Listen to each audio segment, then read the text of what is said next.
1967 Pontiac Gran Turismo Omologato, or for you peasants, a GTO. But some of us like to keep it sophisticated and classy. For 1967, the base engine was a 400 cube V8 putting out 335 horsepower. Not bad. But this car doesn't have some lowly base engine. Oh no. This one's got the optional L74, which was also known as the High Output 400, or HO for short. And this HO be nasty. The high output engine had the same compression ratio as the base, 10.75 to 1, and it even featured the same 670 heads. The differences include a more aggressive 068 cam, larger exhaust manifolds, and an open air filter that equated to 360 horsepower and 438 pound-feet of torque. Ooh, that is nasty. You might not want to take this hoe to meet your parents. Am I right? There were quite a few different transmissions available in the 67 GTO. There were two different 3-speed manual transmissions available. Of course, you could get the wide ratio or the close ratio 4-speed. And then for the first time ever, what this car features, the Turbo 400 3-speed automatic. Wait a minute.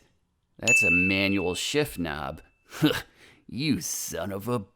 355 rear gears would have been standard, but that's for people who like to camp in the left lane.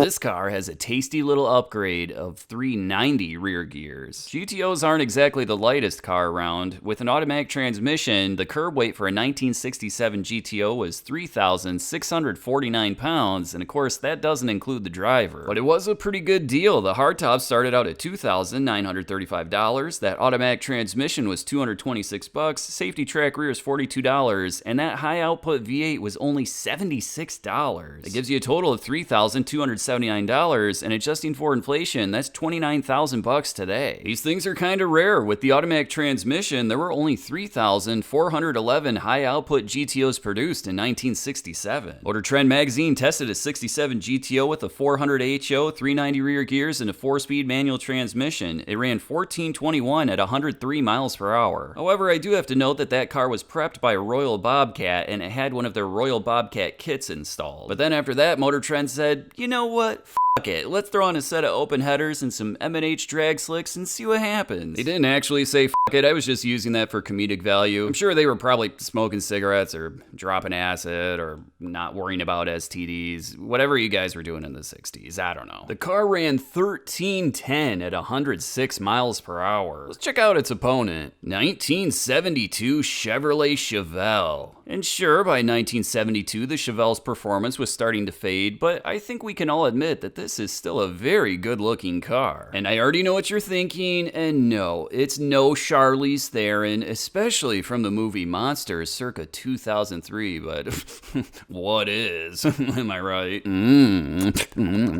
Base engine in the Super Sport Chevelle for 1972 was a 350 V8 putting out 165 horsepower. But luckily, this one features the top dog 454 cube V8. It only had a compression ratio of 8.5 to 1 that year, but it was making 270 net horsepower, around 350 gross, and 390 pound-feet of net torque. That would be upwards of 450 pounds if you were using gross ratings.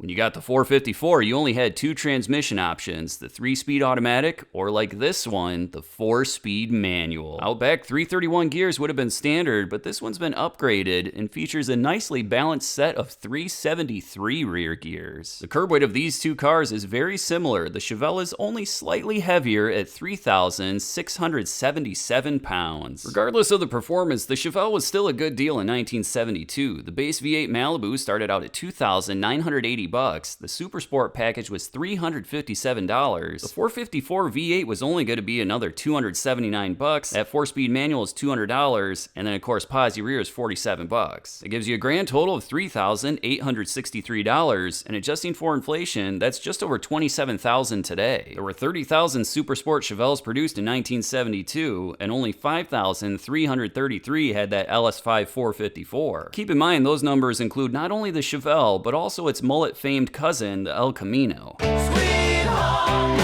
By Performance Cars magazine tested a 454 Chevelle, but theirs had a 3-speed automatic and a set of 331 rear gears. It ran 0 to 60 in 8 seconds and the quarter mile in 15.1 seconds at 93 miles per hour. Yeah, whatever. Let's check out the races.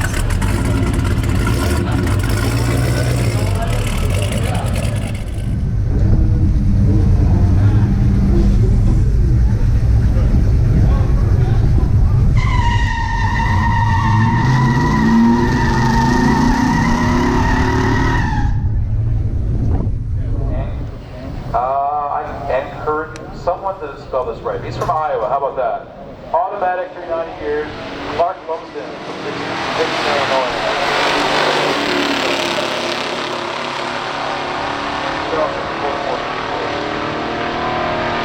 And the winner of this one is the GTO 1340. And in a very close race, it's the GTO that takes home the win, running 13.42 seconds at 103.61 miles per hour. In the other lane, the Chevelle was hot on its tail, running 13.47 seconds at 103.32 miles per hour. Let's check out round 2.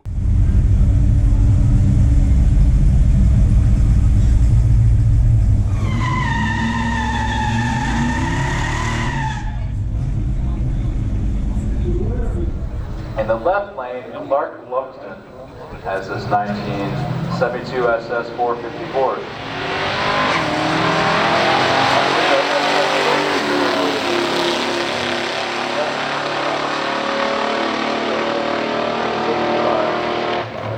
In 1971.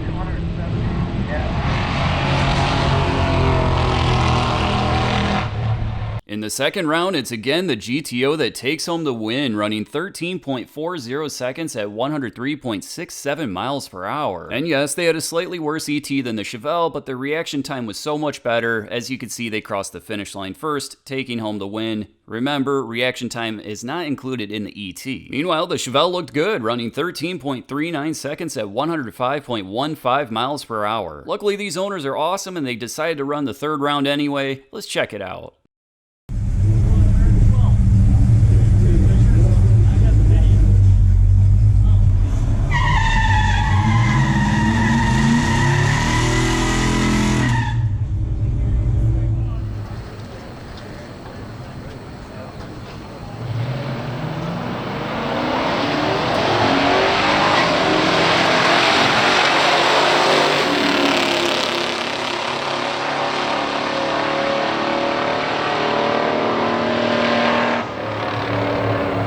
In the final round, it's the GTO that wins, taking home the clean sweep, running 13.48 seconds at 103.48 miles per hour. In the other lane, the Chevelle looked good, but not quite good enough to win today, running 13.46 seconds at 104.10 miles per hour. This was a series that definitely could have gone either way. Huge thanks to the owners for bringing out these cars. It was absolutely awesome seeing them on the drag strip. I'll catch you guys at the next one.